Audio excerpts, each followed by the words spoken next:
Hello, I'm Joanne Law, Director of Mediation Institute.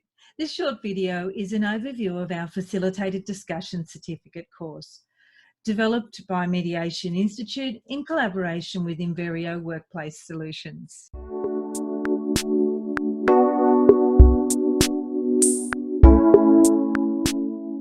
So the context for facilitated discussion in the workplace dispute resolution continuum is it fits right in the middle. So conflict coaching is a approach to assisting people in the workplace to develop their interpersonal skills, particularly around dealing with conflict.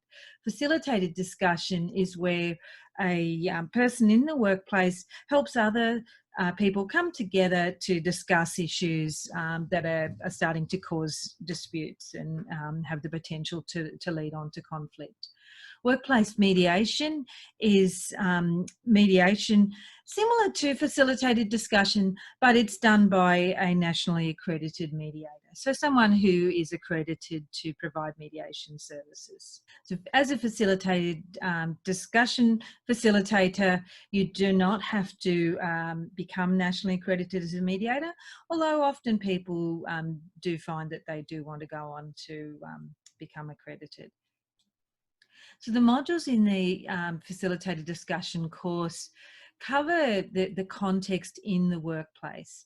So workplace dispute resolution, the facilitator and the facilitation process, assessing complaints, and policies, procedures and legislation related to workplace disputes and complaints and conflict. Then we look at the facilitator, the mediator and facilitated dispute resolution. So the context around that whole process of helping others to resolve differences.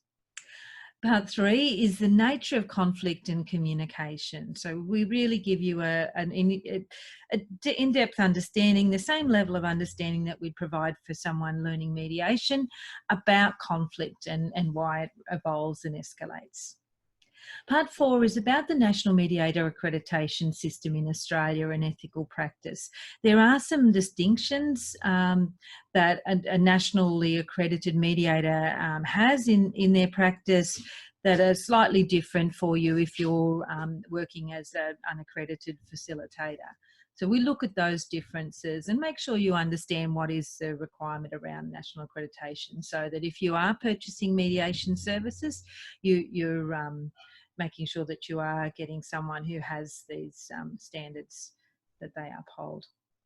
Part 5 looks at the first stage before the discussion or the mediation. So the work that you do with the individuals before you bring them together.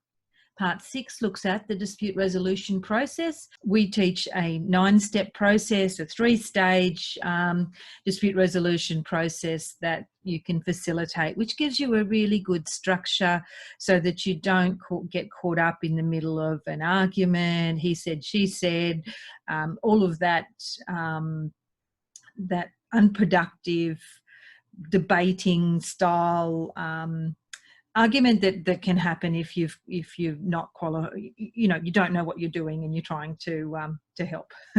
Part 7, we go more deeply into effective interpersonal communication skills. So really looking at the micro skills that you need to help facilitate dispute resolution. And then we've got some additional information and resources that a repository that we'll be building up, particularly over time. Learning and evaluation activities. So the course is delivered online and includes evaluation of your learning. In this course, there's review quizzes, activities and learning tasks, and case study and scenario questions. There are some webinars. There's 5 of them.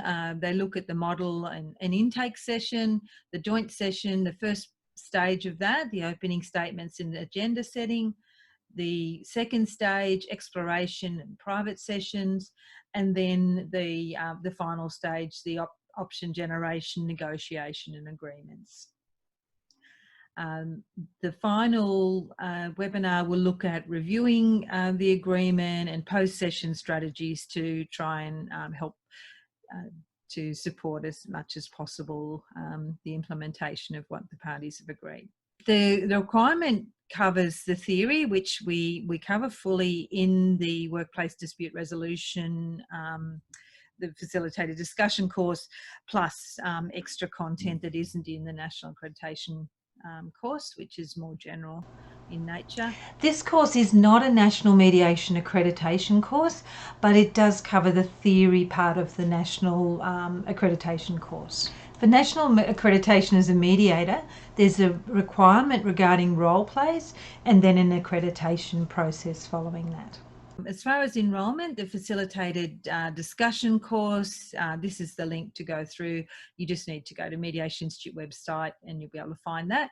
And then if you do really love the work of dispute resolution and decide you want to become a nationally accredited mediator, you've got 24 months to enrol in the NMAS skills upgrade and undertake the 9 role plays and then be assessed for accreditation. If you've got any further questions, you can talk to me, Joanne Law, on that number, or send me an email, or you can send me an email and I'll send you out a PDF version of the course information.